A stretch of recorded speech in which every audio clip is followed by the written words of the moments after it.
Greetings, YouTube. The doctor is in. Dr. Urios Papers here, coming at you with another commentary on Dungeons & Dragons. Don't forget to hit that subscribe button. If you like this video, hit the like button. If you have any questions or comments, please leave a question or comment. All right, it is time for another installment of the Doctor Spell Prognosis, and today we're talking about Maximilian's Earthen Grasp. This is one of my favorite spells. It does have one massive giant flaw, but I love using it, and when it works, it really works well. And I'm giving it an A-. I would be giving it an A if it wasn't for this massive flaw. Okay, it is only usable by sorcerers and wizards, so it's a second level spell, so it's not hard to get for everybody. It's not easy to get for everybody else, but I almost always take this with a sorcerer or wizard if I am playing them. Okay, so it is a second level spell.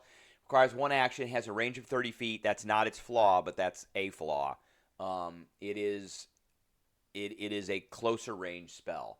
Verbal, somatic, and material components. It lasts for a minute and is a concentration spell. And yes, you do want to concentrate on this spell. Here is the flaw. It requires a strength save, and most creatures have a really high strength.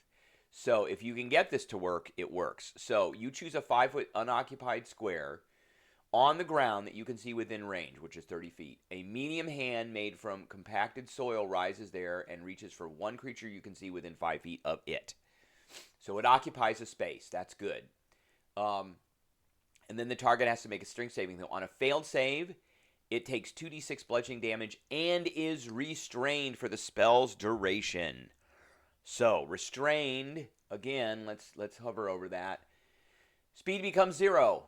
It can't benefit from any bonus to speed. All of its attack rolls have advantage. All of our attack rolls against it have disadvantage, and it has disadvantage on all dexterity saving throws, which means you're holding this thing down, and you can lightning bolt it, you can chain lightning, you can fireball it until the cows come home.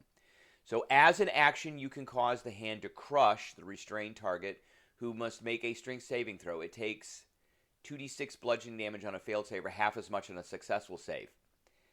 That doesn't get it out of the restraint. That's a great dynamic of this spell. You can use your action. What I do is I normally cast this spell. If it works, I leave it alone and I let it restrain, and then I just start pummeling it with other stuff, or I let my my party members pummel it. So to break out, the restrained target can use an action to make a strength check against your spell DC. So it has to. So there's no automatic save for this one. It's a strength check. If you got a warlock in the party, or if you are a warlock, well, if you've got a warlock in the party, they could cast Hex on it and hex its strength. Now, that's not going to do anything against that initial saving throw, but it's going to hamper it for the rest of the checks that it has to get out of this. And that's another reason I like this spell so much, is it isn't an automatic save. It makes the creature burn an action to do a strength check to get out. So if it does do this, if it does make the strength check, it is no longer restrained. As an action, you can cause the hand to reach for a different creature or to move to a different unoccupied space within range. The hand releases a restrained target if you do either. So if you fail with this spell initially, you can keep trying that every single round as an action. And that's another great dynamic of this spell. It doesn't go away. It isn't a one-off. And so this spell has utility for a very long time. If you can grab something that's flying, because flying is annoying to party members, then you can keep it on the ground. That's another great thing. So it does a little bit of damage. It restrains, which is a great dynamic. It isn't an automatic save every round once they fail. They have to do a strength check, and they waste an action. That's another great dynamic.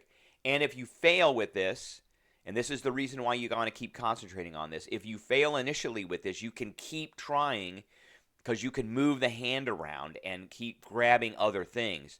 So, and also another great dynamic of this is if you're grabbing something and it gets slain, then you can move the hand to something else, which is another great dynamic. So I just think overall this is a great spell. All right, that's what I got for everybody today. I appreciate everybody tuning in, and I will catch